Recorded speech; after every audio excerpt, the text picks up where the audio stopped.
Ding, ring, ding, dong. Ring a ding, ding, ding, dong.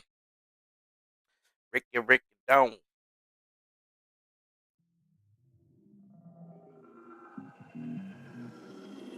Whatever you do, I'll fix the music right now. Whatever we do, change is coming. It's coming with the influence of our Imperium, and it's coming with the rapid degradation of the ecosystem itself. And there's nothing we can do to stop it. It's how we cope with this change. Will we respond actively? Will we learn to speak to the world with a new humility and recreate structures within our own communities for sustainability? Or will we continue to live in illusion? And in a way, it's a matter of awakening ourselves to our new reality and responding to it.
Beep, beep, beep, beep, beep, beep, beep, beep, beep, beep, beep, beep, beep, beep, beep, beep.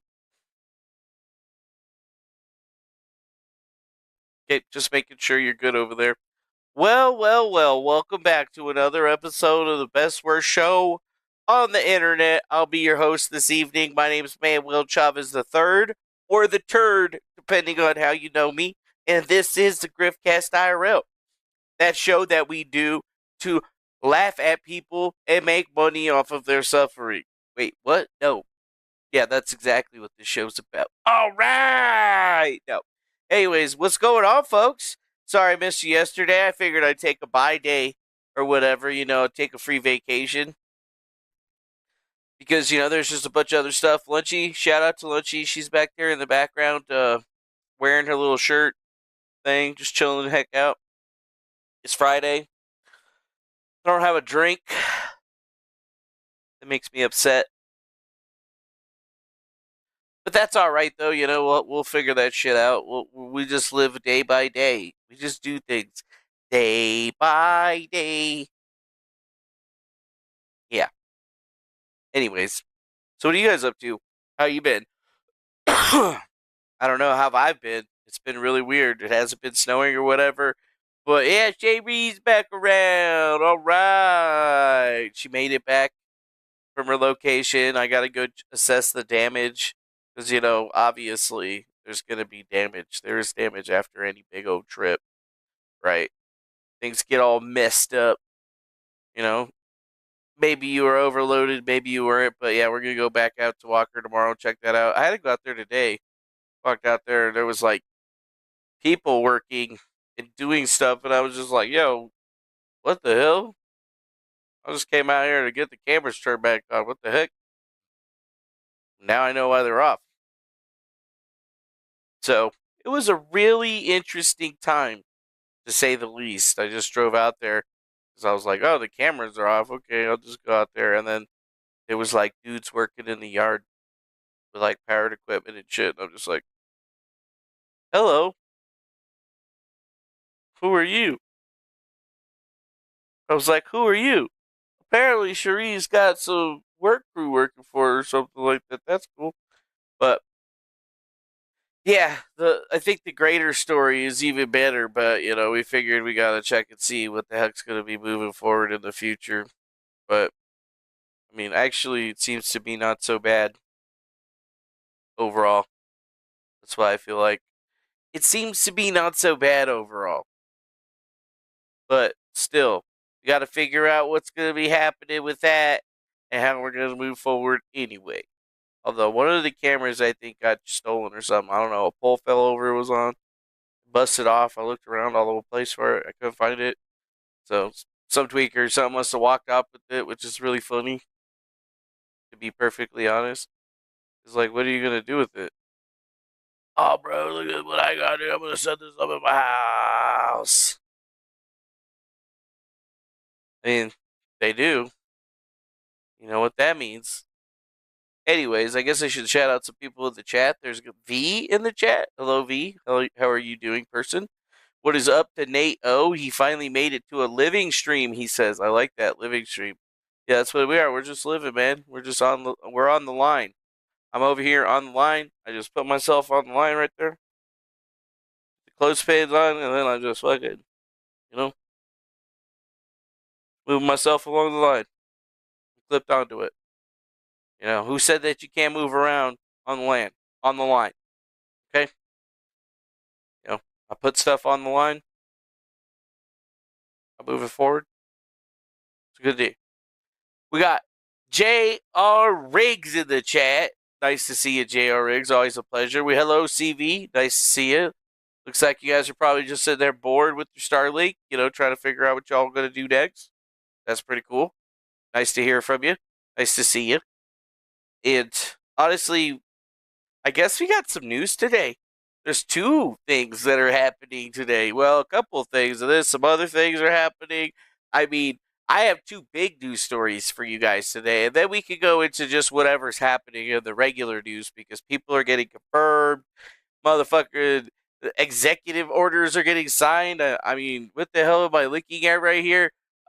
Something about an abortion executive order that I haven't even taken a look at, right? There's some things apparently that are happening that I haven't even been paying attention to. Obviously, Southern California is still on fire, like big time. So we have a lot to talk about. I feel like today there are a lot of things that are going on. A lot of people are making celebrations before they should. But I think overall, we're in some thing. I mean, Nick Rekieta, he had his big plea day sentencing deal signing, turning in, or whatever, and that just released out to the public. So we're going to take a look at that. And then we have some files on Martin Luther King Jr. Yes, MLK Jr. And apparently the file, which is apparently from the FBI, written from back in that time, details what they knew about him and what he was into. And damn, he sounds like he was like Diddy before Diddy was Diddy. I mean, all kinds of wreck shit. We're talking parties, gay sex, uh, just hookers, blow. Apparently, it was a wild ass time, and I mean, we're just gonna kind of look at all this stuff today and just see where this fucking thing's going, dude. We got to see where this shit's going, dude, because this shit's crazy, bro.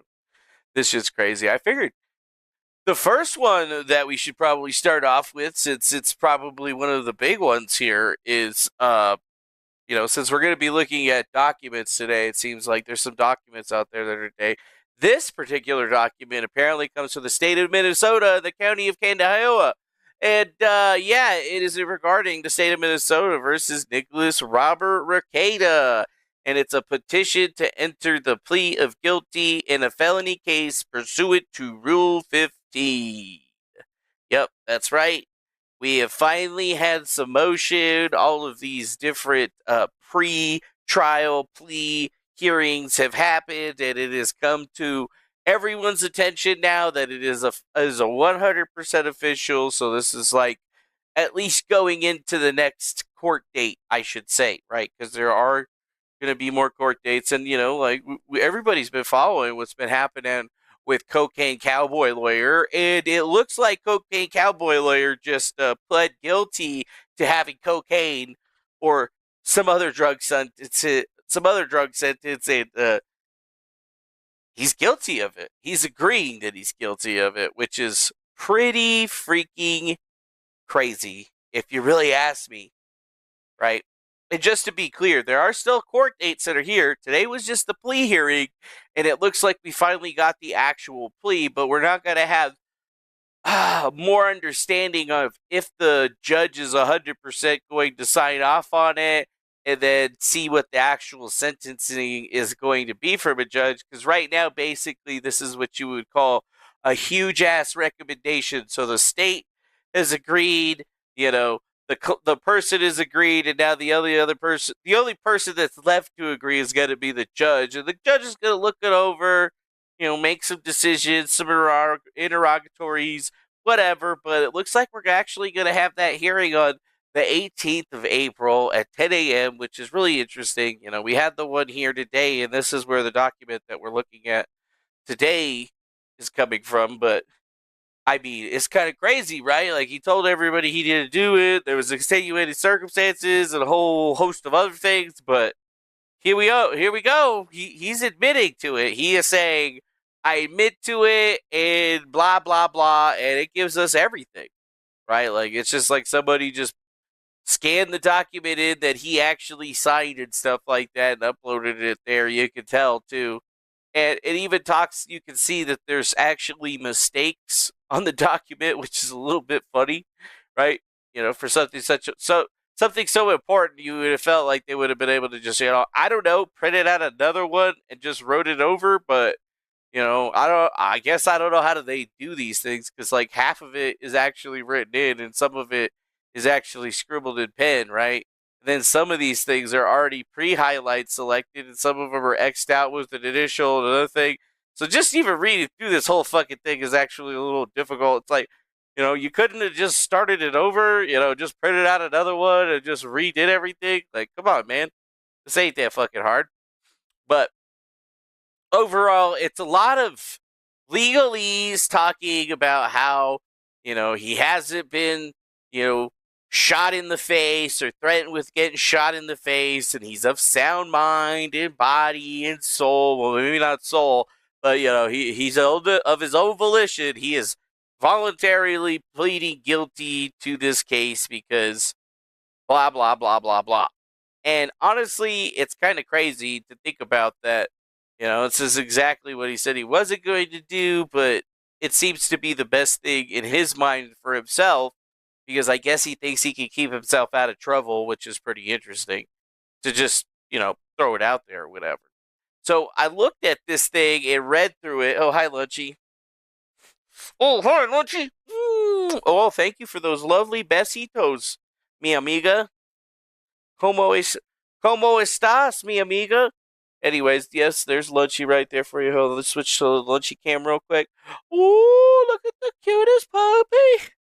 Yeah, you wish your Chihuahua was this cute. That's right. This Chihuahua ate some steak today, too.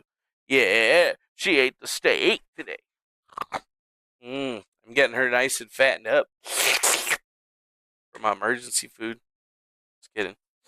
Anyways, so what was I talking about? Oh, yeah, we are talking about Rekieta's case. So out of all of this stuff, we could read through the different bullshit or whatever associated to it if you want, but I ain't gonna do most of that. I'm really mostly worried about this part. Number 20. Yes, I have been told by my attorney and understand that my attorney discussed the case with one of the prosecuting attorneys, and that my attorney and the prosecuting attorney agreed that if I entered a guilty plea, the prosecutor would do the following given the substance of the agreement. So yeah, dude, we're about to see what Legal Eagle himself is actually going to get them to do. See how his lawyer really handled this shit, and it's what it says. He's pleading guilty to an amended charge of drug possession in the third degree. In the third degree. Very interesting. Very interesting. So that means that it's still a felony. They just dropped it down a level. Why they dropped it down a level is probably because of the second line. A statutory stay of adjudication pursuant to Minnesota State's 152.18, which we will pull up for you and read to you so you can understand what it basically means, at least for my loose legal representation understanding, although this is not legal advice. But it also says remaining terms of the sentence at the court's discretion, right? Remaining terms of the sentence at the court's discretion. And then it says the state is going to drop all other charges, which is going to be any charges associated to him and his kids, I would have to say. And I mean, how many charges did he eventually get picked up? I know he had drugs. He had like 2 different drug charges. So they're only keeping one of those on him. And then they're saying that they're going to dismiss the cases against Kayla Rekieta and the case against April Imholt. Although, very strangely, everything else on this document, maybe they're going to, write up another one that has that all typed up into there, as opposed to it just being pinned in after the fact. I mean, that seems a little bit strange, but it looks like he's gotten himself a pretty decent deal. I mean, it looks like a pretty decent deal at the face of it. I don't know if it's going to be the best deal in his eyes, because 2 things here pop out to me. Obviously, he's getting up in front of the hose and he's protecting the hose. So basically, the state's dismissing charges against his wife and his girlfriend or ex fuck buddy who hasn't been seen in quite some time. She's like in a battered woman's house or something like that. I'm not exactly sure. And then the next thing that we got here is the fact that they're going to do a stay, which is pretty crazy, but not really that crazy. It's actually pretty normal for them, right? Normally, they're going to allow these drug cases to have these types of stays because, well, drug dealers are going to make they're going to make the same mistake again, right? And, it has been my opinion that, Nick was actually slanging drugs, which is why he had such a high amount, and which is why they're still basically hitting him with the same drug possession statutes, because that's where he's at, right? Because either way that we're looking at that, whether it's a sales crime or just a simple possession crime, he's basically guilty of a controlled substance crime, and he's pleading guilty to it. So he's not saying that he didn't have cocaine or it was planted or it's a conspiracy against him in any way. He's saying of his own volition that, yes, that was my coke, and yes, I had X amount of it. So maybe it wasn't enough for them to charge him on the second plague, but I think they did actually have enough to it. This is a deal that they're giving to him because it's the kind of deal that they're usually giving to some other people that are out there, right?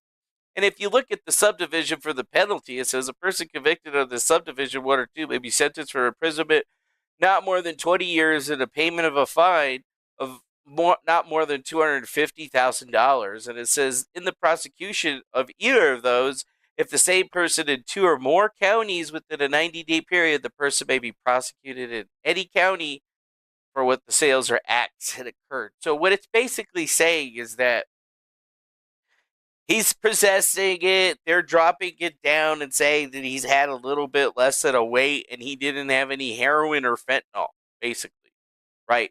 And it says on 1 or more occasions within a 90-day period, the person unlawfully possesses 1 or more mixtures containing a narcotic drug other than heroin or fentanyl, and it is packaged in dosage units and equals 50 or more dosage units.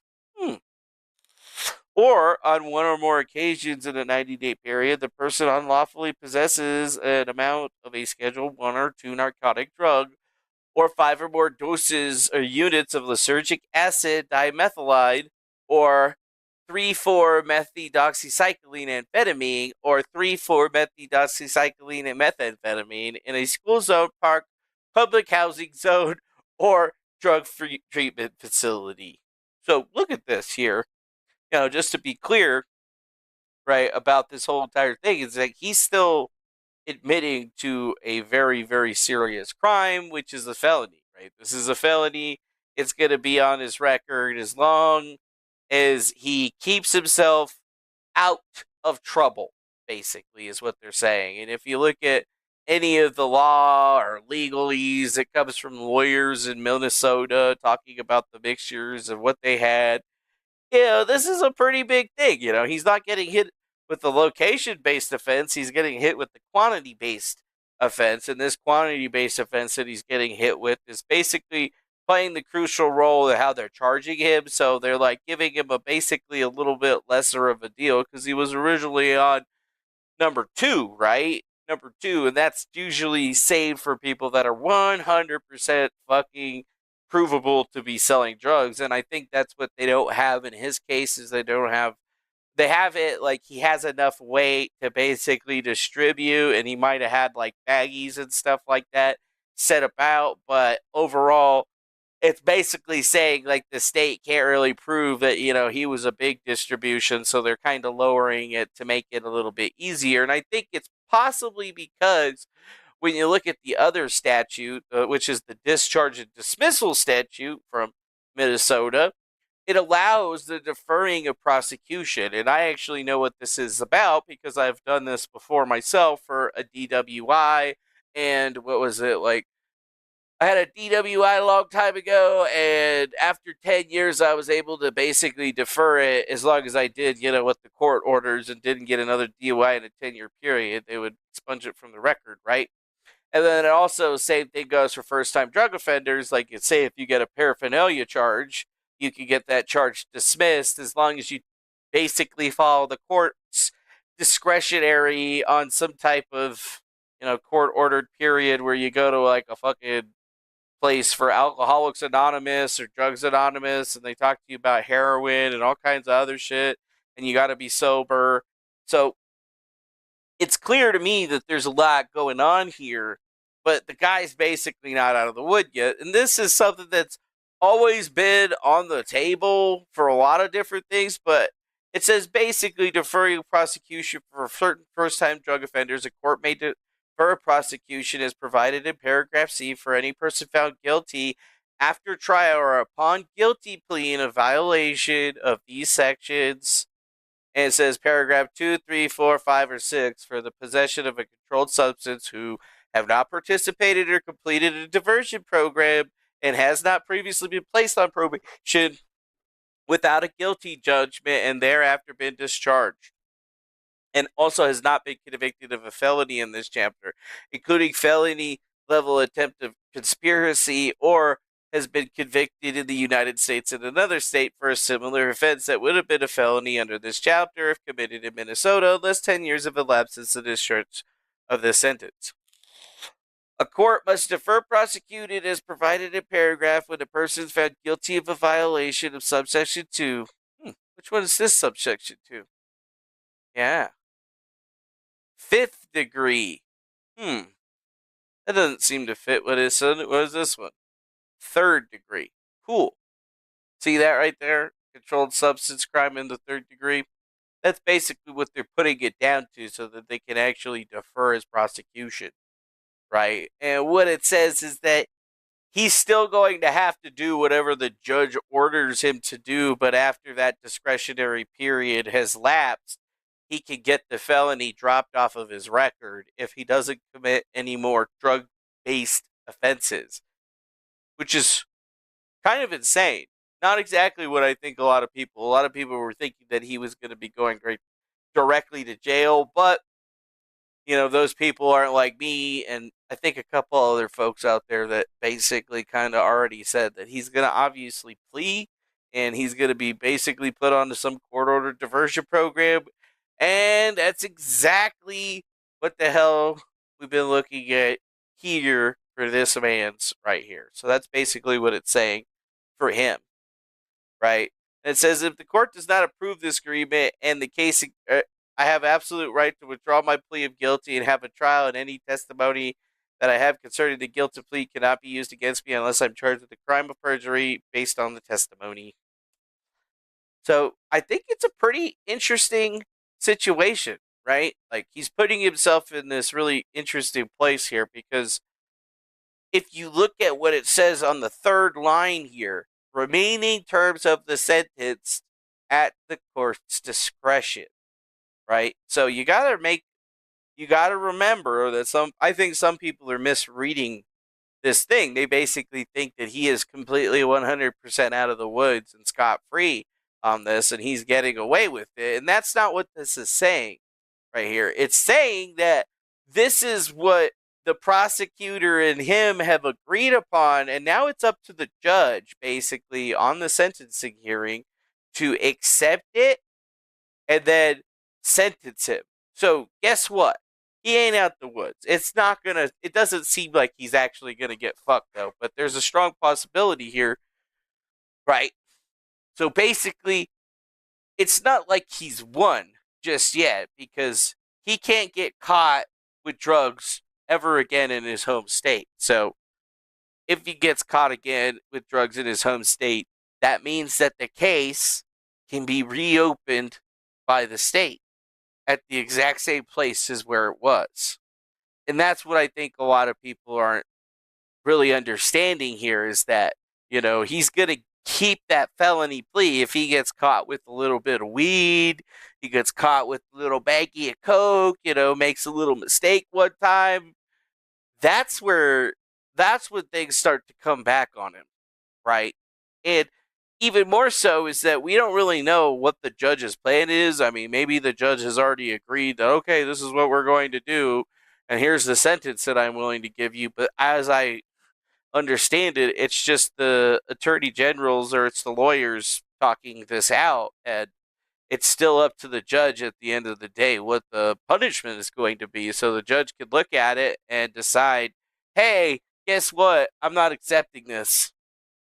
You guys got to go back and do it again. Although some people will argue and say that won't happen, right? And I think that probably won't happen. I think what's more likely to happen is that he goes to court in April, and then the judge is like, all right, well, I'm going to accept the plea deal. But it says right there on line 3, the remaining terms are going to be at the court's discretion. So that's when the court basically has him by the nuts, right? Because that judge could impose various different things in his sentence outside of jail time and fines, right? He still has a whole host of other things. And I do believe, according to the Minnesota statutes on these discharges and dismissals, it does actually say that there actually has to be some type of program or something associated with it. And if he's going to be on probation, meaning that he's not going to spend any time in bars, that's going to take him out of being able to pretend or, argue his way about having somebody in his house watching him, or, him having to go do piss test, or him having to actually go to a drug diversion console. Like, he could be stuck for the next 2 fucking years going to AA meetings and drug anonymous meetings or whatever they call it in Minnesota. That's kind of nuts if you think about it. Like, he could be stuck there doing that for quite some time, having to go twice a week, every week for the next 2 years, and having to pay for it. It ain't cheap, right? Like, they're still going to get their hide out of you. Like, a DUI, they say, costs like 10, 20 grand. But the actual fines and stuff aren't what get you. It's all the stuff and diversion that you have to do afterwards that gets you, right? Because you're paying to do all of these classes. You're paying to get these piss tests and all this other shit.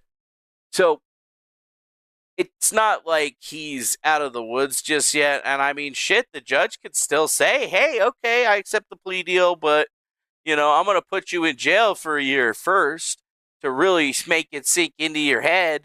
And then you get the possibility of parole afterwards. And then you can go home and back to living your life. But you still have to keep your nose clean. Or he can, like, there's nothing in that entire document or anywhere here where it says that he's still not, he's able to get it discharged or be able to get it to go away. They're just saying that they want to actually invoke this, right? So after he pleads guilty and he keeps his nose clean for a period of time, then it goes away. But he's still guilty, right? He's still pleading guilty. He's still got the crime. They could sentence him to 5 fucking years if they wanted to. But overall, it seems like it's a strong possibility that he's probably going to get no jail time and get to divert and do basically nothing. Get away with it is what most people are looking at, right? His kid tested positive for cocaine. He gets away with it. He had a shitload of cocaine at his house. So, okay, he pleads guilty to that shit. But at the end of the day, as long as he ain't ever get caught with cocaine again, there's a light at the end of the tunnel. So it really just sits to the fact that, hey, can I keep my fucking nose clean? Am I capable of not fucking up good enough for this amount of years in order to do it? And I mean, that's kind of crazy, right? Like, they need to have, he's going to have to go through a job. He's going to have to go to a program, a diversion program of some kind.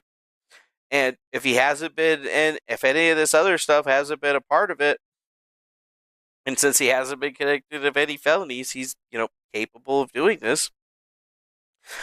But even here, it doesn't say anything about him actually getting out of jail, right? And it doesn't say anything about that here. It doesn't say that he's not going to have any jail time. It doesn't even say that he's going on probation or request probation or anything. It just says that he pleads guilty to all of it. They dismissed the charges against Kayla in April, and it's up to the court to decide what the rest of the discretion is, And that's kind of crazy to think about it. What's up, Hayes? What's up, Squiggles? He's not out the woods, is what I'm saying.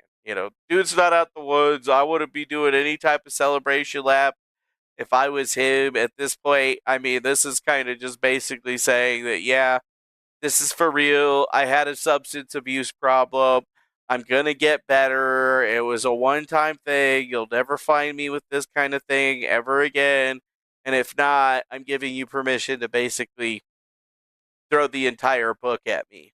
So this is not like the flex that I wouldn't flex on this for other people. This is more like, thank God, right? Like, thank God I got lucky enough that I might squeak out without any jail time. But nowhere here does it say that. It's still up to the judge. And the judge could be going through this whole thing saying, oh yeah, no problem, all right, and then still hit him with it. And there's nothing he's going to be able to do about it. He won't be able to relinquish his plea or anything like that. Honestly, kind of nuts.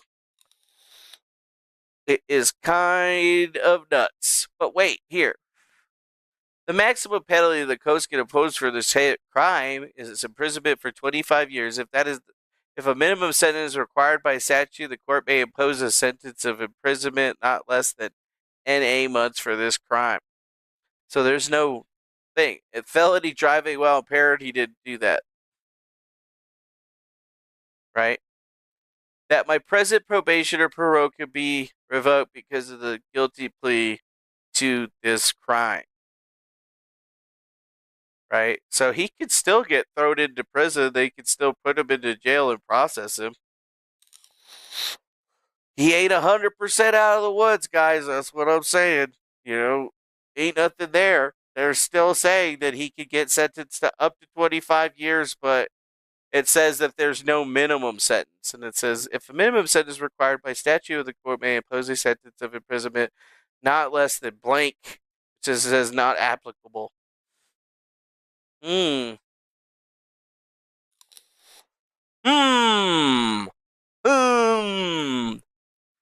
So the real thing here is to think about what the minimum sentence is for this, because I don't actually see minimum sentencing guidelines on here.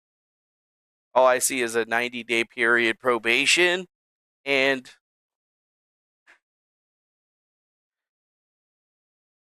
it just says he may be sentenced. It doesn't even say what the minimum sentence is. So I don't know, man. I don't know if that's a huge win or not. It could be a huge win for him. I'm sure a lot of Rekieta fans are blushing right now, but I don't know. I don't know if I guess that's the deal that they gave him, right? Still a felony. Doesn't make a whole lot of sense to accept that felony in that way, in my opinion. But then again, you know what? Hey, I am not the super YouTube lawyer. I am just a fat man in front of his computer looking at some shit that I saw on the internet this one time. That's right. That's right. Mm-hmm. That's right. And maybe it makes me sick. Maybe it doesn't, but it does make me wonder what you guys think about the matter, because it doesn't seem like anybody's really brought up on it. Just seems like he might get away with it if he keeps his nose clean, but if he doesn't keep his nose clean, well, then he's super fucked. So, the real question is do you think that Nick Rekieta cannot fuck up long enough to get away with this? That's the real question. Which leads into the next question. If we started betting on it, on the pool or whatever, where would you put your money on how long it would be before he fucked up enough to get caught? Is it just going to be whippets and alcohol from him from here on out? I don't know. I think he's able to do it, right? I think he's able to do it.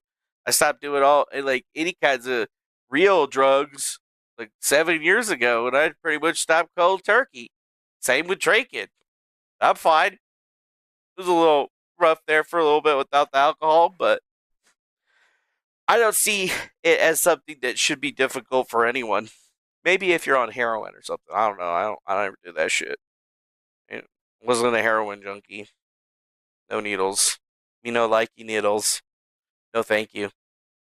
So, to think about everything there, I guess congratulations to you for Nick, for being so honest with us and pleading guilty and letting us know that you did have cocaine in your house with your kids and it was all real. It wasn't a psyop at all.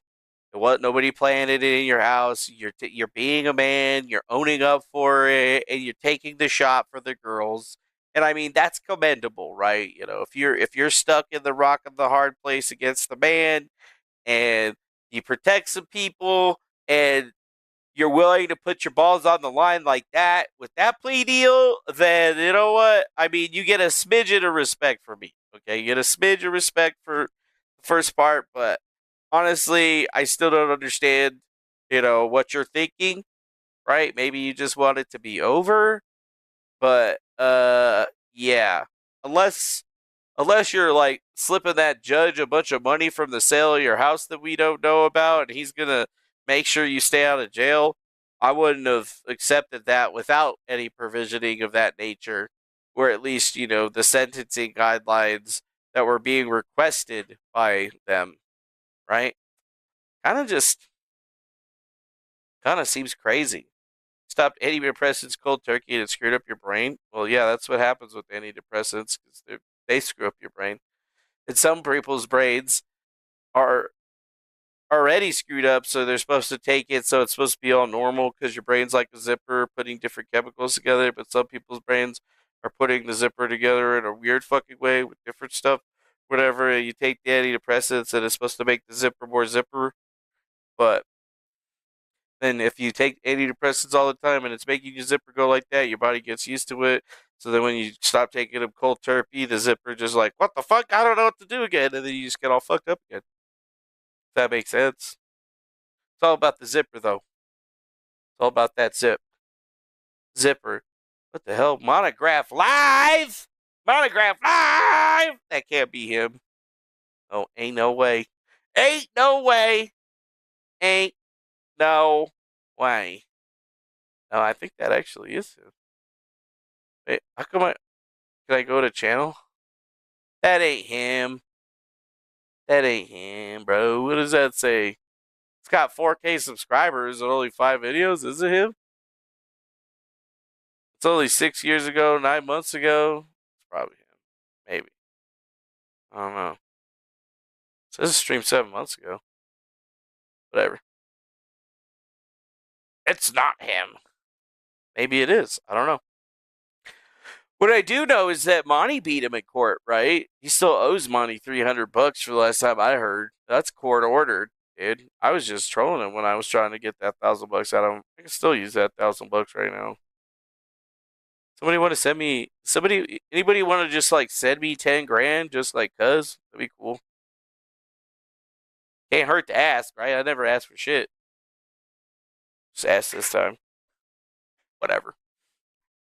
Wait, he says it is. Yes, it is. It's not him. Yes, it is. Oh man. Yeah, I think it's crazy. I think he's getting away with something here, right? What it actually is, we won't know until April, the severity of how well he got out of it. But I mean, I don't see him being able to get through it, right? Like, how many years is he going to have to stay drug free and do diversion programs for? You owe me $1,000 and I'm not dealing it or what? No, see, that's the fake monograph right there. That's the fake monograph, 100%. If it was the real monograph, he would have been cool enough to be all like, no, you don't owe me $1,000 and I don't owe you $1,000 because it was funny. Because I ain't got it anyway. Jeez. This guy, you see this guy, dude? Get a court order, Monty. And then I'll. Yeah, if my phone fucking rings in 2 minutes, it's him for sure. Actually, I might be able to actually answer it on my thing. Is my phone connected on my computer? I mean, I saw it pop up when I was talking to Cherie earlier today. Okay, I opened it up just to be safe. Yeah. Just please don't just randomly call my phone like that, you creepy motherfucker. That shit's always creepy. It's like, how did you even get my number in the first place? Anyways, so Nick still owes me $300. He still owes you $300, dude. That's it. Seriously, it's only $300, right? Like, and he still hasn't paid it. I just want to know what the next. What are you doing, Lunchy? I want to know what the next thing he's gonna do is gonna be. I'm not expecting Nick to be going on and doing any celebration live streams. I mean, he should not do any of that, right? Because everybody from the farms and other spots is gonna be collecting any of the stuff that he does and just tearing it apart. Like, he's basically got to shut the fuck up until that day, and then we just got to see if the court actually decides to give him any jail time. That's what we gotta see. That's what we gotta see. Well, Lunchy, what are you looking at? You, you know there's more steak over there, huh? She does. You ain't get that steak yet. Can't get that steak yet, Lunchy. It's a New York strip. Did you? I would like you to just know that Lunchy really enjoys New York strip steaks. We did a taste test. I gave her the ribeye and the strip steak. She seemed to like the ribeye, or she seems to like the strip steak much better than the ribeye, which I thought was strange because I like the ribeyes. I'll answer, no problem. Well, I don't have Monty's number. I think I did. I did at one point. A number. I don't know if it was his number. I don't like call people like that. It's weird. It's weird. You don't do that on the internet. You don't just call people on at their house or their job and shit. That's fucked up, man. It's crossing the line. And I'm all like, I think we've done that once actually. Only one time though. Only like one time. And it was for a good cause. It was for Ariana Grande. I mean, who would not want to help her? You know what I'm saying? Who would not want to help her?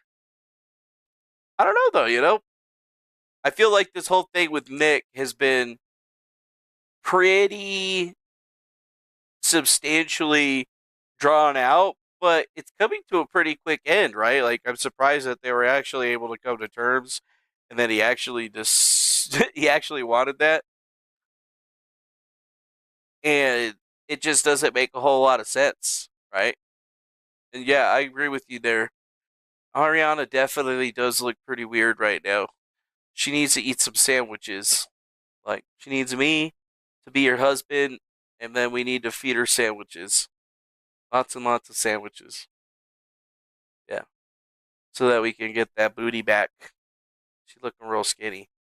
She's looking real skinny, right? Like, she looking like she's looking like she hasn't seen bologna.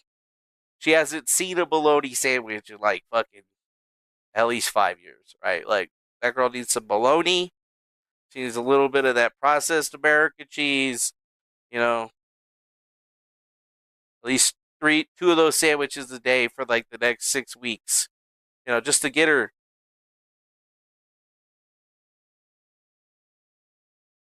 back. Who's lift the lid?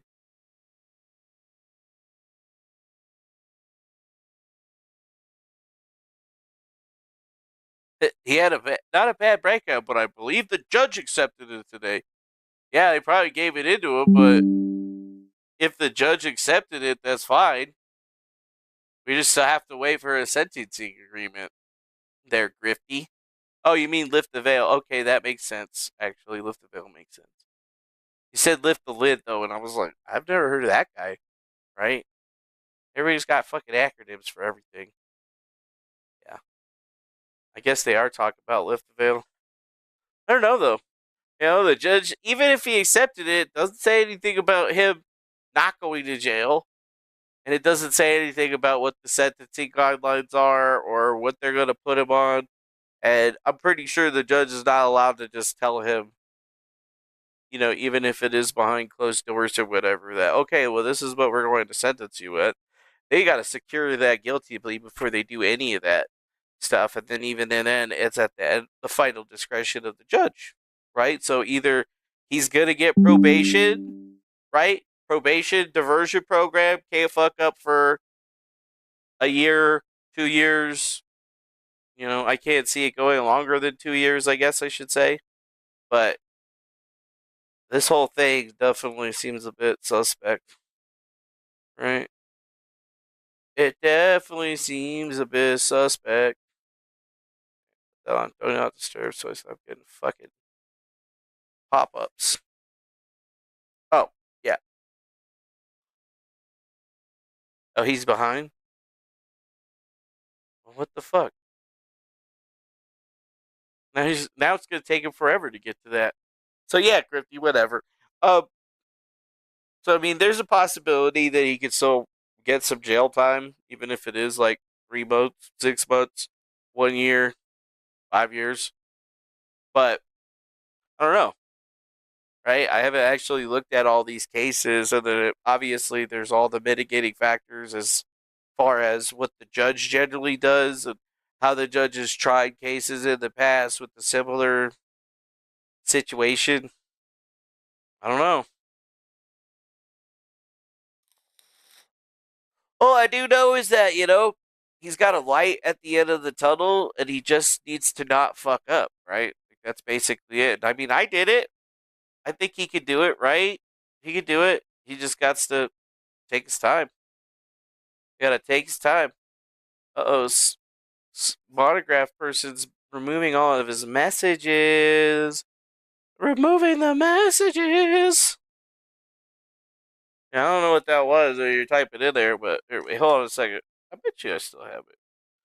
Fucking.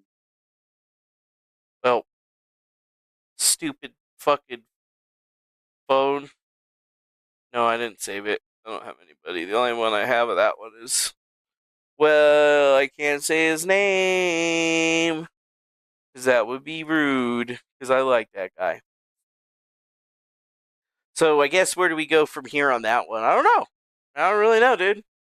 I don't know. We gotta wait a couple months now to figure out what the finale is going to be from Cocaine Nick Rekieta's epic explosion. I mean, it's a little lackluster, I'd have to say. I think people were expecting a trial and motherfuckers like on their webcams and shit, breaking it down and all that shit. That would have been all cool and stuff, but no, it doesn't make any sense that would happen. I mean, we got to give him the respect that I guess he deserves for trying to protect the girls, right? That's cool, right? But still, he's pleading guilty to having enough cocaine to sell it to people, but them not being able to prove that he was selling it to people. It's a very strange.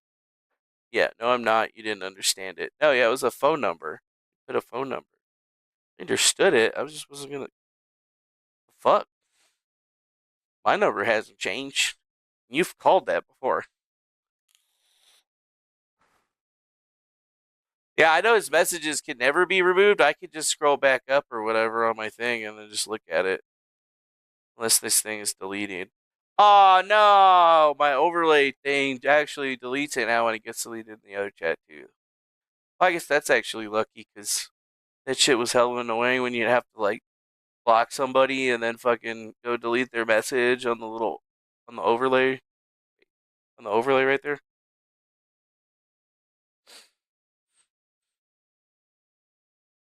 Who's monthly? No, Monty's a completely different guy, dude. Monty Graff is the Umbrella Man, or whatever.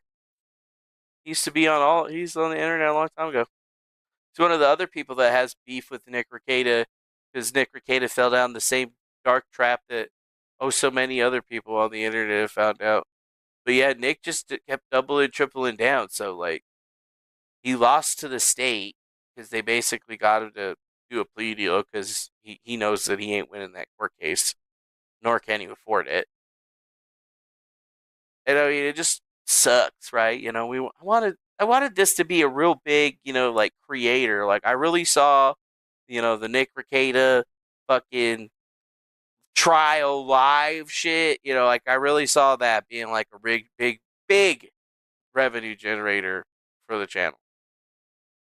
And I don't even mean my channel. I mean just like YouTube in general, fucking Rumble, all of them. Like just imagine. I mean, it wouldn't have been Johnny Depp level, right? But it'd have been some content. Right? It'd have been a little bit. Oh, okay. Hey, you can block your number, but I don't block my number. Just we believe you. So what do we do with this guy now? I don't know. I guess we just let him fluster for the next couple of weeks and figure out, see if he does anything stupid or crazy. But yeah, don't get arrested with drugs, Nick, and you're basically scot free in a couple of years. But it's still gonna be like, I mean, there ain't no way that they're just gonna completely squash it after a certain period of time. I feel like that's gonna be a lengthy. It's gotta be a lengthy period, bro. I mean, it takes 10 years for a fucking DUI. Like, how long is it going to take for that? Like, if you just got wait 2 years and a felony falls off your record, like, what the fuck, Minnesota? That's kind of weird. That shit needs to stay out there, dude. That motherfucker needs to have trouble getting a job at McDonald's and shit. You know what I'm saying? Not that he would ever work at McDonald's, being a trust fund kid. He don't know what the real work be looking like for a real man, right? He ain't cutting his bushes and shit. You can tell that shit. And if he is, try that shit a little bit harder there, homeboy. Homeboy. Homeboy. Anyways, let's get off of Nick Rekieta now. Let's shift into the next big thing that came out that I think is really interesting. So you guys remember that guy, Martin Luther King Jr., right? Martin Luther King Jr.? Well, this dude is the president of the United States. His name's Donald Trump. I don't know if you've heard of him or not. But Donald Trump actually declassified a bunch of files on Martin Luther King Jr., right? And already, apparently, one file has been declassified. It has just been going around. That's right, MLK. Martin Luther King Jr. I have a dream that black men and white men can bone each other and it not be gay. Wait, what? Sorry. I have a dream that I can talk to everybody like I'm a preacher, but then go into Jewish houses and do weird shit. Yes. But yes. Trump had signed that executive order just yesterday to release more files about JFK, RFK, MLK, and everybody who'd been talking about it, but then this little bad boy right here came up on the screen. From the FBI, Federal Bureau of Investigations, a current analysis of Martin Luther King Jr., circa March 12th, 1986, approved and reviewed. 5/8 of 94. And this thing's been making its rounds, right? It's been making its rounds because it's basically discussing the late, great Dr. Martin Luther King and what he's been around and what he's been talking about. And it's just kind of very strange. It's the FBI's assessment on the guy and what they think he all about and stuff. And honestly, it's just kind of nuts, actually. Like, this is the part I think that everybody was really getting their skippies in a twist with. King's personal conduct. With the funds he had received from the Ford Foundation, King held the first 2 workshops in Miami, Florida in February 1986 to train Negro ministers in urban leadership. One Negro minister in attendance later expressed his disgust with the behind-the-scenes drinking, fornication, and homosexuality that went on at the conference. Several Negro and white prostitutes were brought in from the Miami area. An all-night sex orgy was held with these prostitutes and some of the delegates in attendance. One room had a large table which was filled with whiskey. 2 Negro prostitutes were paid $50 to put on a sex show for the entertainment of the guests. A variety of sex acts deviating from the normal were observed. Previous sexual experience. This activity is not new to King and his associates. As early as January of 1964, King engaged in another 2-day drunken orgy session in Washington, D.C. Many of those presidents engaged in sexual acts, natural as well as unnatural, for the entertainment of onlookers. When one of the females shied away from engaging in unnatural acts, King and the other males present discussed how she was to be taught and initiated in their respect. Throughout the ensuing years until the date, King continued to carry on his sexual aberration secrecy while holding himself in the public view as a moral leader of religious conviction. Woo! Oh, dude, we got some money. I like money. Man B coming in with the $5 donation, asking, Diddy loses kids? I lost track. No, it looks like he's going to get to keep his kids after whatever he completes with the sentencing of the court, right? That's what we think, actually, is that doesn't really discuss any of that stuff, but I guess it's implied he gets to keep his kids, at least for now, right? It's implied. Although that's not what it says, I have to say. But we do appreciate your $5. That's definitely going to go into more steaks for Lunchy. More steaks and burgers for Lunchy. Thank you very much, MB. Yeah. Thank you very much, MB. Yep. So, that's real. The thing that we just read about Martin Luther King Jr., you're saying, no way it's real. I mean, what do you mean? It's from archives.gov. Right there. Archives.gov, JFK releases. Like, archives.gov sounds like pretty official, right? Like, how'd you get a .gov domain? You know, how you get a .gov domain if you ain't the gov? You know what I'm saying? Like, I want to teach me that trick, baby. Because the last time I checked, we're reading that document directly off the National Archives. So yeah, that's real. That's fucking real. So yes, I have a dream that me and my friends can have a drunken orgy with my other friends. Yes, yes, yes. King's Mistress. It was learned February 1968 from a very responsible Las Vegas individual in the position to know King had been having an illicit affair with his wife, a prominent Negro dentist in Los Angeles, California, since 1962. He believes King fathered a baby girl born to this woman in so much as her husband allegedly sterile. The child resembles King to a great degree, and King contributes to the support of this child. He calls this woman every Wednesday and frequently meets her in various cities throughout the country. The individual who reported this is himself a prominent Negro who is related to the law King's who's related by law to the King's mistress. He is advised he has known King since 1960 and refers to him as a hypocrite. He also reported that King is having illicit love affairs with three other women, whom one is Joan Baines, a nationally known folk singer. The prominent Negro who furnished the information said that he was appalled that the man of King's low character caused so much trouble for both Negroes and the government. This can be seen from above as the fact that not only King regularly indulges in adulterous acts, but enjoys the abnormal by engaging in group sexual orgies. Wow.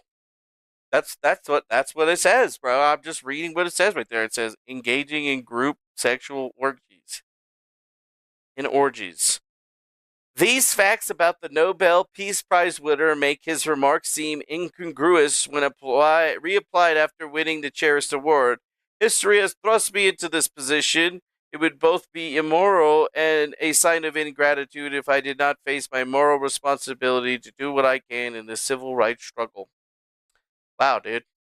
So the civil rights movement was all about orgies and gangbangs? That's cool, dude. I mean, maybe that's where it all came from in the first place. Like, talking about his personal conduct and how he's spending his funds and where he's getting his funds from. Interesting. Funds for Washington Spring Project. Levinson was in the conference of the King's aides concerning the methods of raising funds for the Washington Spring Project. Levinson suggested a meeting in the home of Harry Belafonte for approximately 60 individuals had contributed 1,000 or more to the SCLC in the past. Levinson advised that some of these people to be invited to the meeting would be the governor and Miss Nelson Rockefeller, and Mary and Stephen Rockefeller, and Franklin D. Roosevelt III. Levinson Rockefeller. You're telling me that he was funded by who? Who was he funded by? Who are those people? Funds from government agencies? Interesting. In December of 1996, it was determined that King's organization was about to participate in a $4 million loan from the Federal Housing Administration because of the SCLC's involvement in a slum clearance program in Chicago, Illinois. Under the existing government's regulation, SCLC would share in the 10% profit allowed, or $400,000. Levinson made available $1,250 of his own money so that the SCLC could participate in this program and share in the profits. It was also determined that in November of 1967, the Department of Labor negotiated a contract with the SCLC to train Negroes for employment in Atlanta, Georgia, of which 61,000 involved in the contract, 13,000 went to the SCLC, and 48,000 went to the grocers in Atlanta for providing on-the-job training for previously unemployed Negroes. It was learned that Harry Belafonte, well-known entertainer, performed on a television show in Paris, France for a benefit, and they received $10,000. Peter Farnsworth and Louise Farnsworth. Wow. So they really did know a whole lot about what was going on in this. Brokerage firm Merrill Lynch, Pierce, Fenner, and Smith, the brokerage firm, gave them $15,000. Edward Lamb and the Edward Lamb Foundation, the Ford Foundation. Wow. He was really getting himself a whole lot of money for who he was. That's just pretty crazy, though, that the fact that they actually knew that he was having, like, gangbangs and orgies and shit, but I guess it was, like, a pretty well-known situation. Maybe some people heard it as a rumor a long time ago, but looks like the rumor was, in fact, a fact, right? Martin Luther King was a big guy in the civil rights movement, but apparently he was also a very flawed man who enjoyed orgies, which is, I mean, what did you expect? I mean, I don't know what I expected when I heard all of that shit for the first time. I was just kind of like, that's pretty crazy, actually. A little untoward, right? I didn't expect for that to be that way. I thought it was just going to be all pumpernickel and sausages. You know what I'm saying? Everything was going to be all hunky dory, right? And then I read that and I was like, whoa, shit. Not only do I have to read that again and verify that this is from a correct source, I got to go and I got to tell these people on the internet about this shit because, like, what the fuck, bro? Beloved Negro American, African American guy in the civil rights movement did what? He was regular. He was basically the Diddy of his time. He was the P Diddy of his time. That's where we're at. Big leader in the civil rights movement gets caught up for being a bad boy, ends up getting shot for it or assassinated. Then you look at P Diddy. P Diddy was like doing all that cool stuff and trying to be all about the civil rights and shit, but then he was just too into fucking, right? Well, essentially, it seems like maybe there's just a couple more angles here. You know what I'm saying? What's up, Preserving Light? What's up, Spaldo? And what's up, Yobi? Nice to see the three of y'all. I mean, ultimately, I don't really know where to go with that. Other than it's like, God damn, I can't imagine what other fucking crazy shit that they have on him. Are we gonna find out that there was an affair between Marilyn Monroe and this and Martin Luther King, and then that's the reason? I don't know. Honestly, don't know, dude. But what I do know is that if there's gonna be more of that kind of stuff coming out, please, just please, oh please, give us more really insane shit like that to talk about because it just, I mean, like, what? Huh? Are you serious? That can't be real. No, fool. No, fool. It's real. It's literally real. It's real, real. It's real, real, real. Huh. Let's see what the family of Martin Luther King Jr. says. They have one request. Yes. Yes, they wish to see the government files on the assassination before they're made public. Oh no, we would like to see the files before they're made public so that we can sanitize them and say, no, that's not right. He wasn't having gangbangs and orgies. That wasn't happening. Even though it was. Yeah, they wanted to actually see him before everybody else. Oops. My bad. Sorry. Sorry, they kind of already like put down a lot of the stuff like that, but I guess they want to see him before it goes out to the public. Do we think we should allow that? Do we think that we should let it happen? You know? Putos? Punta quinte?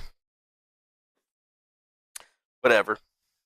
I mean, I guess I could say I was a fan of Martin Luther King. I mean, I'm not black, so, like, was he my civil rights guy? No, I'm more of a Cesar Chavez guy myself, but that's for obvious reasons. But I'm sure they probably have some files out there in some government organization that's talk about how Cesar Chavez was having gangbangs and doing cocaine with a bunch of bitches and shit. You just know that shit probably out there and exists somewhere. Ain't nobody got a clean streak in them like crazy unless they a bitch. No offense to anybody that's a bitch. Woo! Damn, you didn't think I was gonna get you like that, but I got you like that. Yeah, boy. Yeah, boy.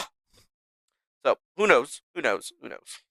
Now, those are the new things. I'm really excited to see what we're gonna find out in the JFK assassination files. Like, I'm pretty sure they don't know who killed JFK, or they're gonna not tell us that it was the Jews or whatever. But who knows, man? Who really knows? Maybe it was that guy just leaning back and shooting him in the face. I don't know, man. Maybe he did it because he was like, dude, that guy's just gonna have a bad time. We gotta get rid of him. I don't know. I don't know. I don't know. What I do know is that Trump better be keeping his head on a fucking swivel, dude, with all these goddamn executive orders he be filing. So right now, the next big executive order that he's talking about is a doozy.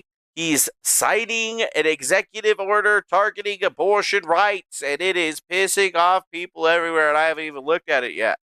But yes, he signed an executive order targeting people with abortions while the Ford Air Force One en tour to the devastation, or en route to a tour of the devastation from the wildfires in Los Angeles. He signed 2 executive orders targeting abortions. The first ruled reinstate the Remain in Mexico policy, which prevents international non-governmental organizations to perform or promote abortions from receiving federal funding. This is a policy which abortion rights supporters call the global gag rule, which dates back to the 1980s and is typically implemented when Republicans take control of the White House. The second was an order affirming a long-standing federal policy that the U.S. does not use federal funds to pay for abortions. The actions come just weeks after he addressed thousands of abortion opponents in Washington on Friday to mark the 52nd anniversary of the Supreme Court's decision of Roe versus Wade. I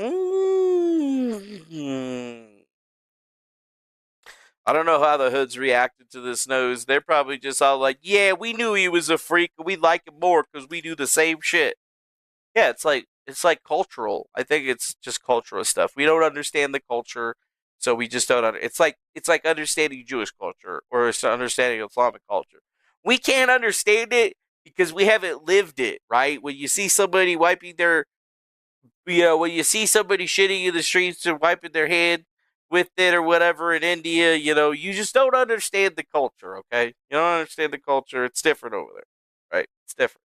It's different. It's like when you're in Israel, dude. You don't understand the culture. You're a Christian. They're going to spit on you. It's just the culture. Just deal with it, okay? Just fucking deal with it, bitches. Deal with it. Although I do want to see that. I do want to see that again. Although we've seen those things happen both, right? We've heard Trump make this before, or make this listing before, where he doesn't want any federal funds to be going for any type of abortion, which I support, right? I don't got a problem with that. And I also don't have a problem with the Mexico City rule, actually, slashing abortion aid globally. That's right. No foreign aid, no NGOs, no government, non NGOs. We're not going to kill people. The whole point is to stop killing people, especially babies. Can you get behind that? Yes, I can. Although, I don't know how he's sitting here being all like, we gotta stop the abortions, we gotta stop killing the babies, but then he's turning around and saying, oh, but we're gonna let Israel just keep doing what it's doing while they're just dropping bombs on babies and shit like that. And then, celebrating because they're such a strong army. Oh yes, we're taking somebody with overwhelming force. Cool, cool man, cool man. I really like it. I like what you did with the place. It looks really great, man. I really love all of the destroyed buildings that I'm seeing. The destroyed buildings.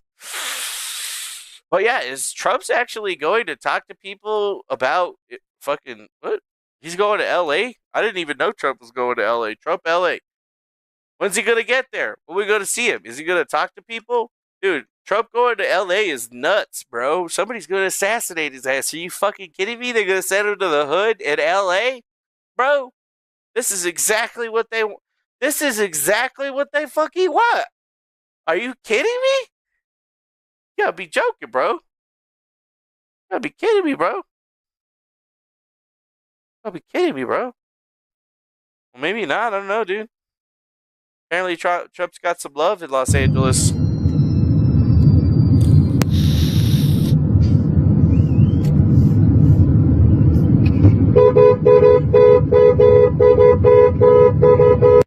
It's just the culture, you guys. It's just the culture. You're not from Israel. You don't understand. They're animals. We have to do this. We're doing a favor to the world. You should be thanking us. No, I will not thank you. What is this? Absolutely amazing. Let's see this right here. And the number one thing that we are going to do immediately, and you will see this happen, is to clear out the debris.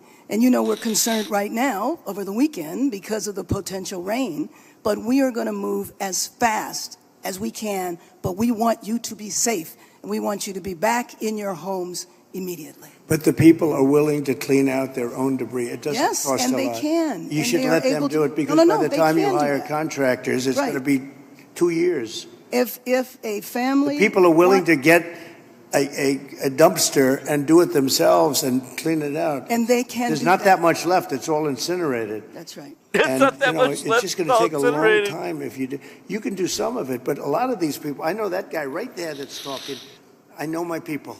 You'll be on that thing tonight, throwing the stuff away, and your site it'll look perfect within 24 hours, and that's what he wants to do. He doesn't want to wait around for 7 months till the city hires some demolition contract. If That's going to individuals charge him want to build- $25,000 to do his lot. Yeah. I think you have emergency powers just like I do, and I'm exercising my emergency powers. You have to exercise them also. I did exercise them. Because I looked, signed I an mean, you have a emergency very powerful declaration. emergency power, and you Yes. can do everything within 24 hours. Yes. And if individuals want to clear out their property, they can. Well, yes, but you know that you will be able to go back soon. Mr. President. We think within a week. Go That's back a long within time, a week. I'll be honest. To me, It's a long time. everyone's standing in front of their house. They want to go to work, and they're not allowed to do it. And the most a important week thing is is a for long people to time. be safe. They're safe. They're safe. You know what? They're not safe. They're not safe now. They're going to be much safer. A week is actually a long time, the way I look at it. I watched hundreds of people standing in front of their lots, and they're not allowed to go in. It's all burned. It's gone. It's done. Nothing's going to happen to it. It's not going to burn anymore. There's nothing to burn. There's almost nothing to burn. And they want to go in. The people are all over the place. They're standing, and I say, why aren't you going in? We're trying to get a permit. And the permit's going to take them, everybody said 18 months. You said 18 months. You said 18 months. And that was last night. On that. Damn. Getting cucked live, bro. Wow. Like, this is literally almost unheard of. I don't think that we've seen a president doing this kind of shit in a very, very long time. Right? Literally sitting down with them and making them understand what the fuck problems they're making, what the fuck problems that they're having. You gotta be, like, outrageously out of your fucking mind to think that, you know, that's unheard of. Did you ever fucking see Obama doing some shit like that? George Bush Senior or Junior or W? You know, what the fuck, man? Shit's nuts, bro. You have to exercise them also. I did exercise them. Because I looked, signed I an mean, you have a emergency very powerful declaration. emergency power, and Yes. you can do everything within 24 hours. Yes. You have a broad emergency power. You can do anything in 24 hours. You can do anything in 24 hours. It's a bad situation. The state's been mishandled. Oh yeah, here's him talking about North Carolina.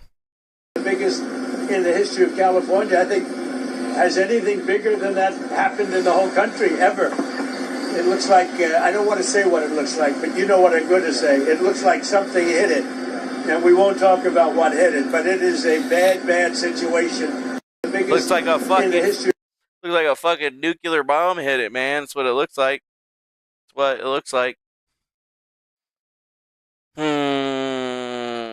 Thing is, they are saying they will not be allowed to start for 18 months. No, that will not be the case. Okay, I just hope That you're will right. not, you can hold me to it. Because 4 groups said that. No. That would be they should No, be able that- to do it. They should be able to start tonight. That will not be the case. You know, first we have to take care to make sure that there's not getting rid of the hazardous waste, cleaning things up so that people can start right away. And just like you said, if somebody had their house was destroyed and they're going to rebuild essentially the same, maybe a little bit longer, a little bit higher, they really shouldn't have to go through much of a process. So I want you to know that we are expediting that.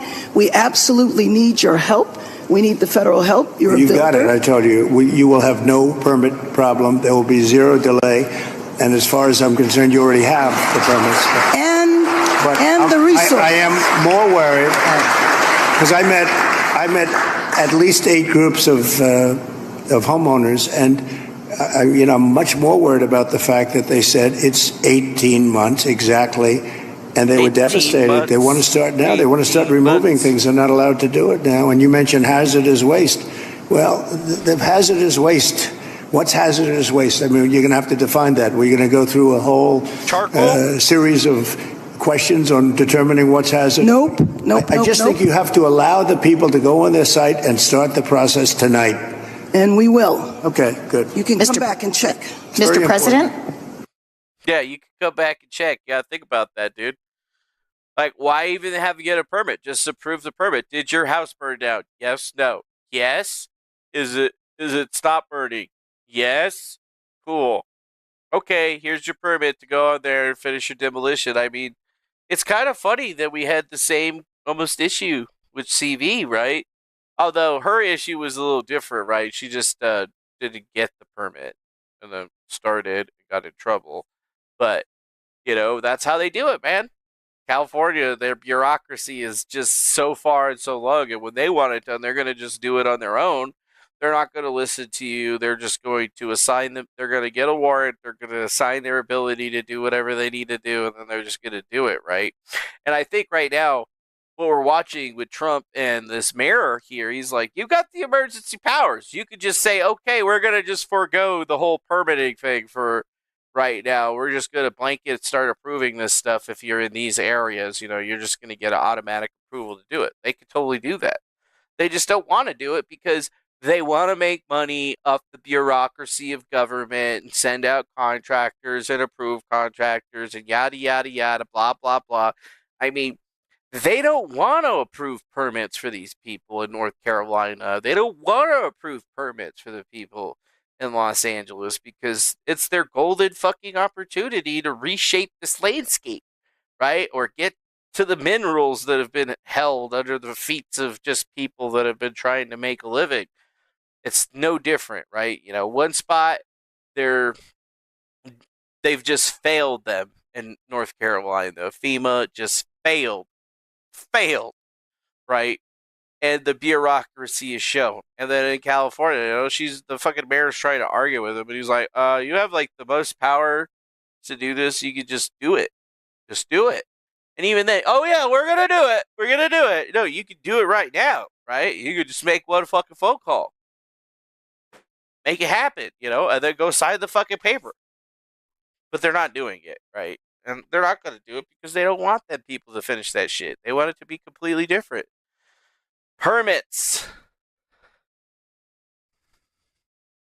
Because we're going to essentially waive all federal permits. We're going to have you go very quickly because a federal permit can take 10 years. We're not going to do that. We don't want to take 10 days. I would.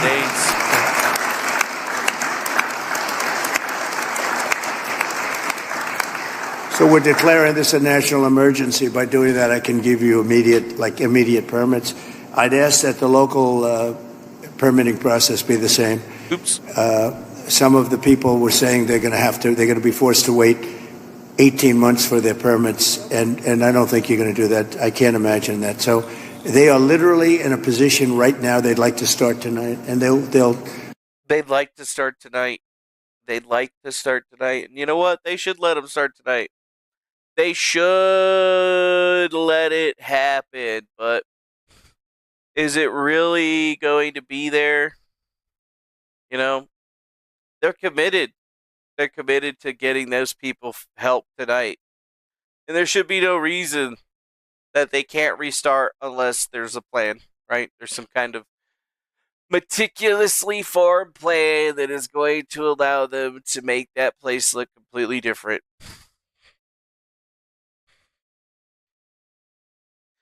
Who knows, though, dude? Like, with the amount of fires in LA, Los Angeles, San Diego, I mean, it's almost poetic justice that the place is on fire that bad, right? It's giving me real Escape from LA vibes, Vato. If you have ever seen that movie, Snake Plissken, fucking great ass movie, dude. Great. And we're really moving close to that shit. Fucking Escape from LA, Demolition Man. You know, it's just is LA gonna just be a burning hellscape that falls into the ocean, or is it gonna get rebuilt into Super Cuck Metropolis 9000? I don't know, bro. I don't know. I ain't got all the fucking answers, bro. Oh, by the way, if you want to watch Escape from LA, it's on YouTube right now, and I think it's free to watch. You can go watch it. Good movie. Good fucking movie, bro. And one thing to anecdote is that the effects, the visual effects in that movie, are still pretty legendary to this day. All the stuff at the very beginning of the movie that's like looks like it's computer generated, it's not. It's fucking live action type shit. Live action type shit. Mm-hmm. Let's see. Let's see if it's still like L.A. Hey, you want to escape from L.A., Vato? Yeah, right here. John Carpenter's Escape from L.A. free. See?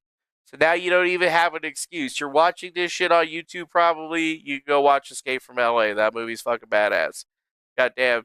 Got fucking Kurt Russell in it. He got the long hair. He wearing an eye patch. He talking all gruff and scrumbly and shit. You're gonna love it. Bitches, ladies, I know you love you some Kurt Russell. I know you want to see some Kurt Russell looking all buff and shit. Wearing leather. Yeah. Yeah. See? I'm not gonna play it though, because that'll fuck me, but you wouldn't be able to see it anyway. They got the block on it. But yeah.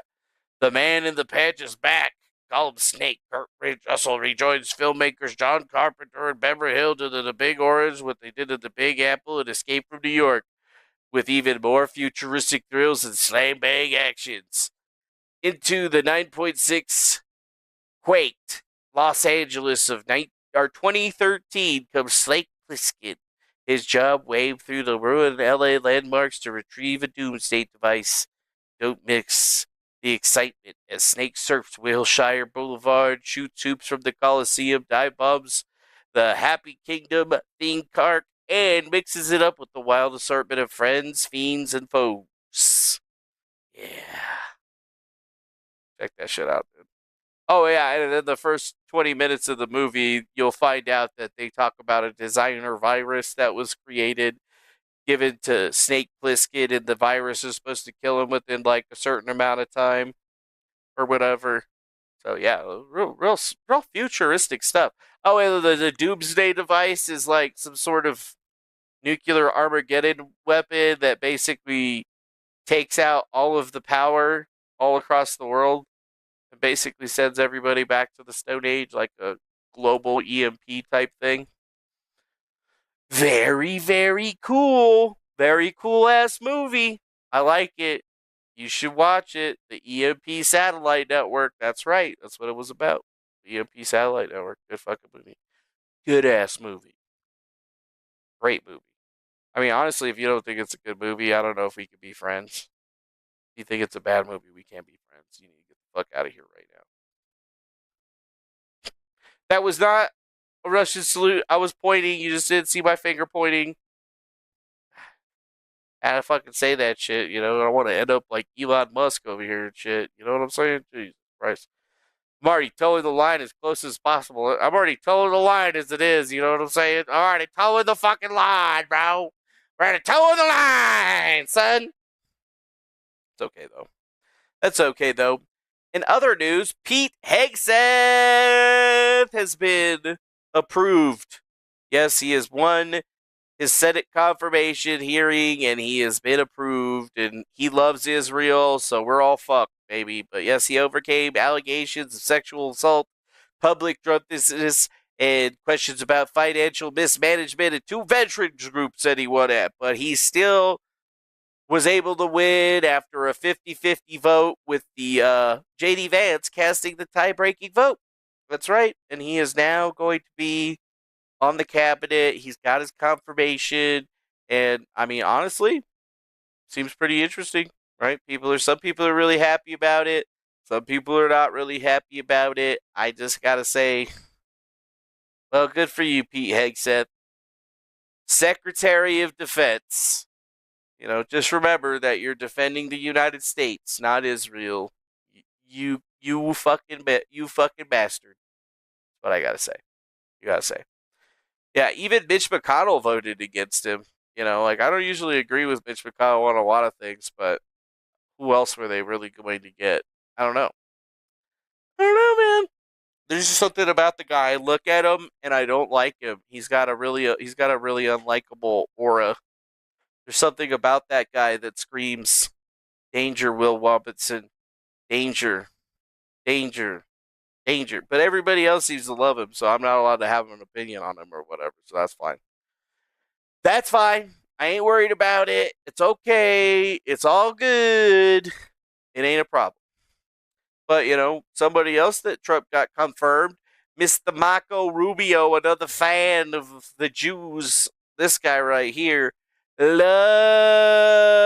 to do stuff, and he's already making good as Secretary of State on Trump's plans. He's basically ordered and halted almost all of the United States foreign aid, of course, except for Ukraine and Israel, because, you know, they got to keep that shit going. This guy's another huge Zionist that just wants to bomb children and shit like that. So, obviously, not the best news in the world, but the best news in the world so far. You know, at least we're moving forward on the 90-day order where we're going to significantly stop paying out money that we could be paying on other things. And, you know, we're just going to take a couple of months, you know, just stack up the reserves, right?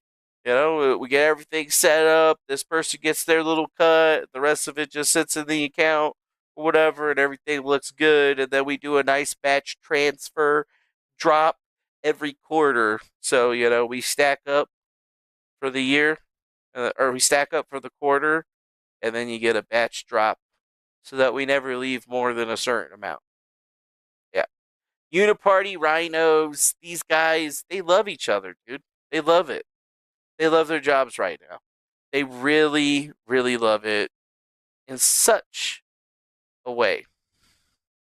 In such a crazy way. Yeah, such a crazy way.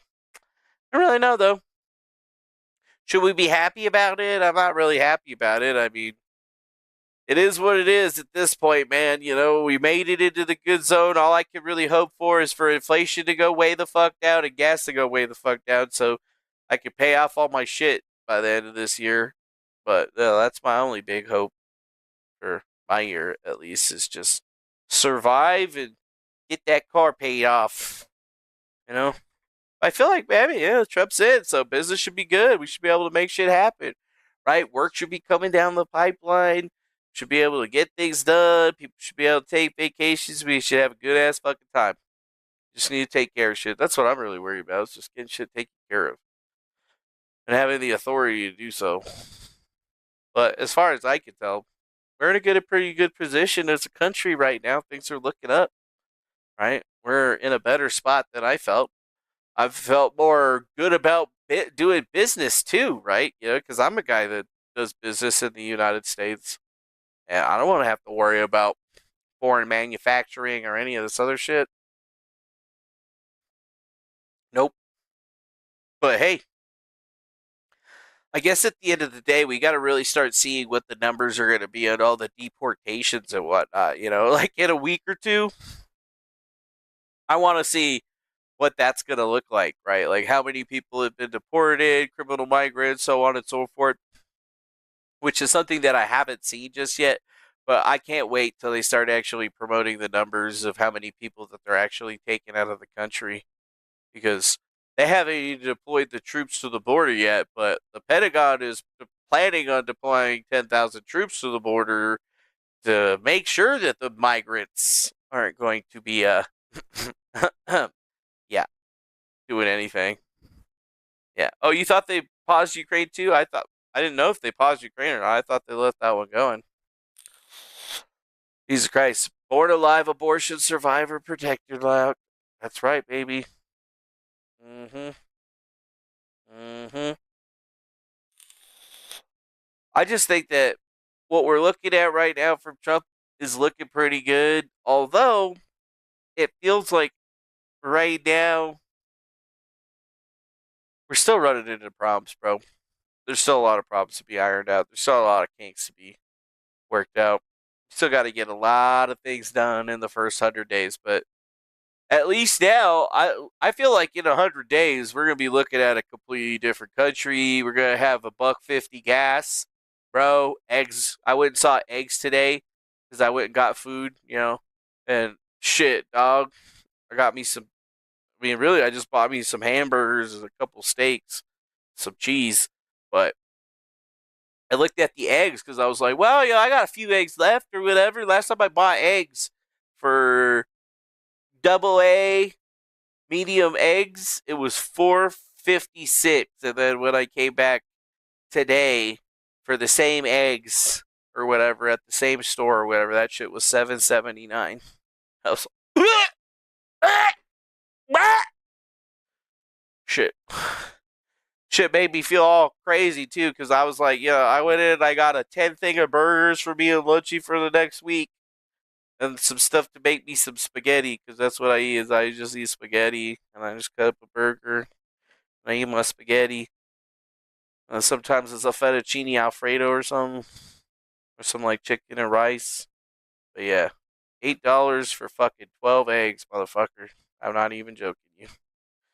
And then I stopped off at Smith just to see the prices of the eggs. And it was like $9. And I was like, what the fuck, bro? I was like, what the fuck, bro? But Trump's right, dude. I mean, you should, if you have seen that show Landman, I think it's probably a pretty good show. I mean, if you like fucking just regular ass dramas that teach you something and then have hot ass bitches like Ali Larder in bikinis basically 80% of the time, or this Michelle Randolph girl who I don't even know who this is or whatever. She's just like, I don't know why she's always in her underwear in the show, but I don't mind. It's all like, damn, this bitch is always in her underwear every time, every five. But yeah, Landman. You watch it on Paramount Plus. There's only one season of it, but it does explain a lot of really interesting stuff. It's like oil is the thing that we are built on, right? The last 100 fucking years of our country plus, right? 20-year oil infrastructure is what we have. And there's oil in fucking everything. The bags that your food comes in, your car, your tires, fucking the clothes that you're wearing, the sheets that are probably in your bed. There's oil everywhere, man. And we're just killing ourselves for no reason, not pulling it out of the ground because of some crazy environmentalist outlook on this. But it's like, we're not going to make it to this beautiful, bright future if we do not use it now, right? We're never going to make it as a society. We're never going to have enough people if we don't start using it. I mean, sure, there's been great advancements, right? Plastic is everywhere, When we became a plastic economy, everything is made out of plastic these days. The fucking cars you drive are plastic, right? It's oil. You're just driving around on oil. Just different different versions of it, really. You know, just different versions. Your engine these days too. There's fucking plastic parts on your engine, bro. Like, think about that. Think about it. So people keep looking at it, and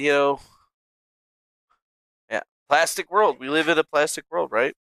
We did that to ourselves, but changing things over, the only thing that I've ever seen that even has any, the thing that makes sense to me, the thing that still blows me away every day when I look at it is the fact that we don't have fully electric vehicles with generators in them. Like, why don't we have that? Like, I drive a Prius. That's basically what that is, right? But it's kind of whack, right? Like, they could make that way better. Like, why isn't there a Tesla with a generator inside of it that you could just buy, right? Like, what the hell? And at the same time, it makes me come back to like Edison Motors, right? And they're building big ass fucking big rig trucks for work and shit. But the technology that they're building into their vehicles, their big ass trucks, can be put into a car, right? You could have a car that's electric that just has a generator on it that's charging the batteries. And you could go way farther. I feel like there was a car like that. I think they called it a Chevy Volt, where it was all electric and it had a generator. You go like 50 miles all electric, like 80 miles an hour, no problem. And then once the battery was getting low, the engine would turn on and it would just charge the battery. Like, why don't we have this? Why is this still not a fucking thing? Right? And then I saw this. I want to go over a few questions in this video about our pickup truck retrofit kits, about the dealer installer Yeah, we should have a water car. package, how that... Dude, if we had a water generator, a water-powered generator of some kind that could generate high voltage, and you put that in a fucking electric vehicle, that would really change everything, right? Just every truck on the road that you see, not big rig, but little truck, right? Smaller truck, regular size truck, full size pickup, whatever.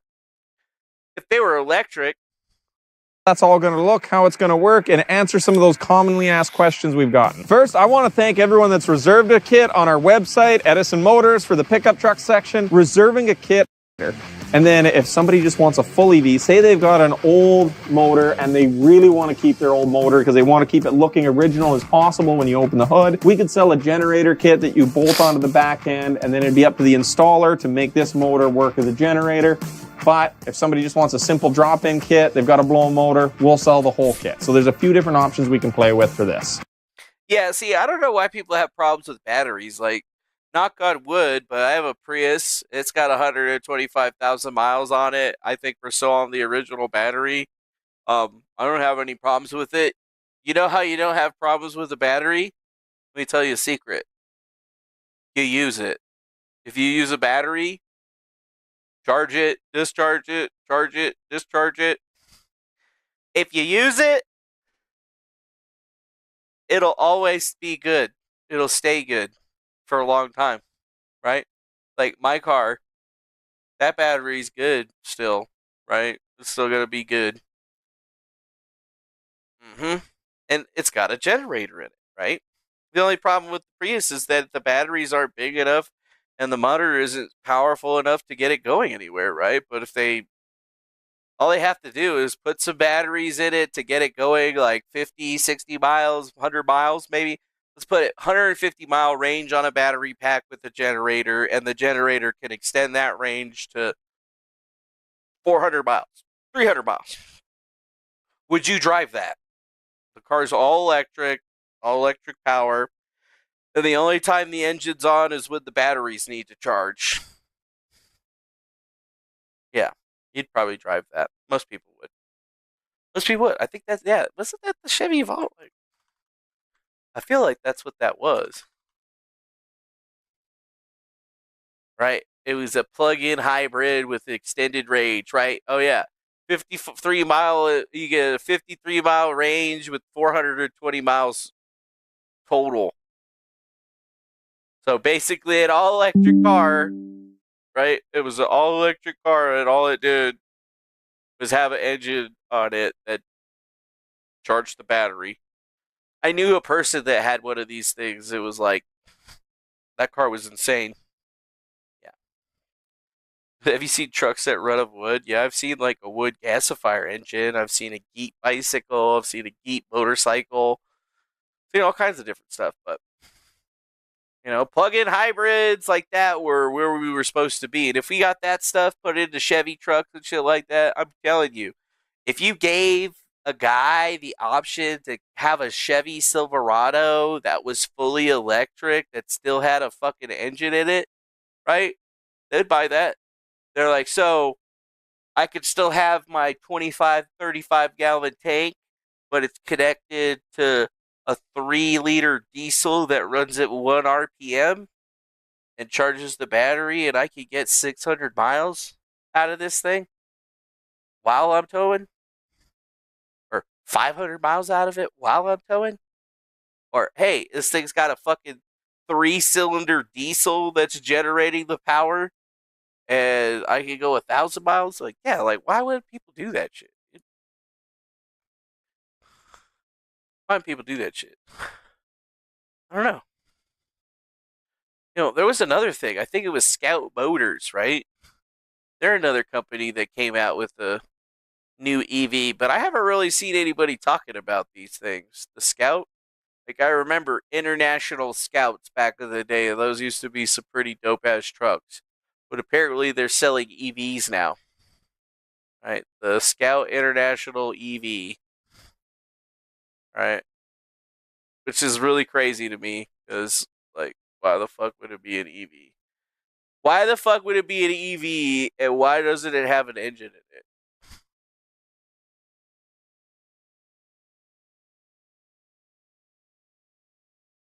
I mean, yeah, it looks all good, right? Looks really good, but 350 pure electric range, but it ain't got no engine or no way of getting you anywhere. And to me, it just seems like a missed opportunity, complete missed opportunity.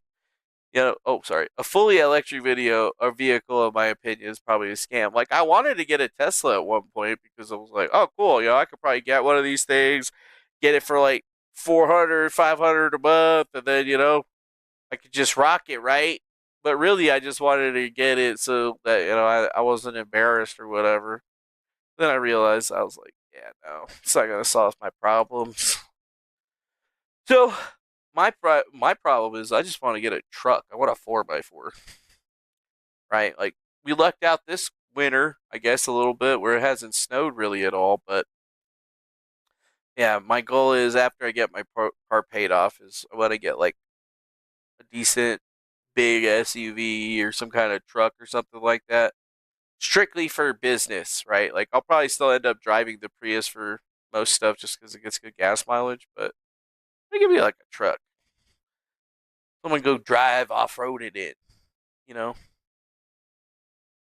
like an Escalade, like old Escalade with the big ass 6.0 in it. Like, that would be hot. That shit is comfy. It's still lifted and shit like that. Not too expensive these days or whatever. Still all the GM parts and whatnot.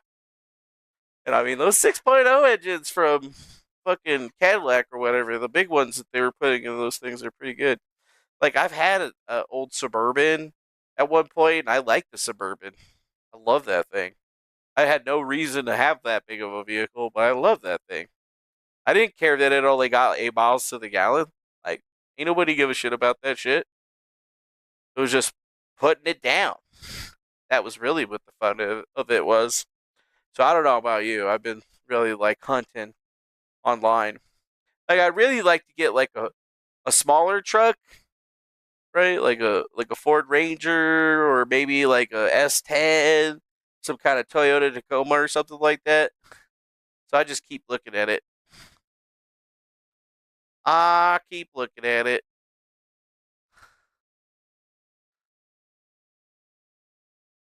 I'll keep looking at it. Or at least trying to find something like that.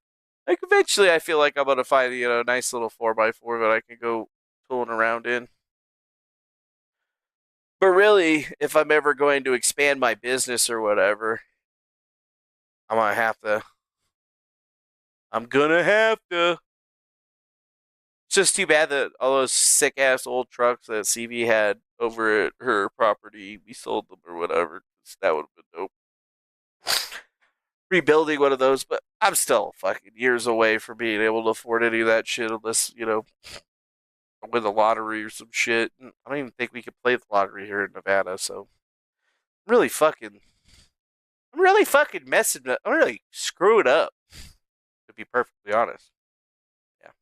I've always thought we were going to have hybrids until we invented microfusion cell cars like the Defango games. Yeah, microfusion cell on an electric vehicle would be sick. A Tesla that you never had to charge, just constantly draining more and more power, or creating more and more power with fusion. Yeah, that'd be great, dude.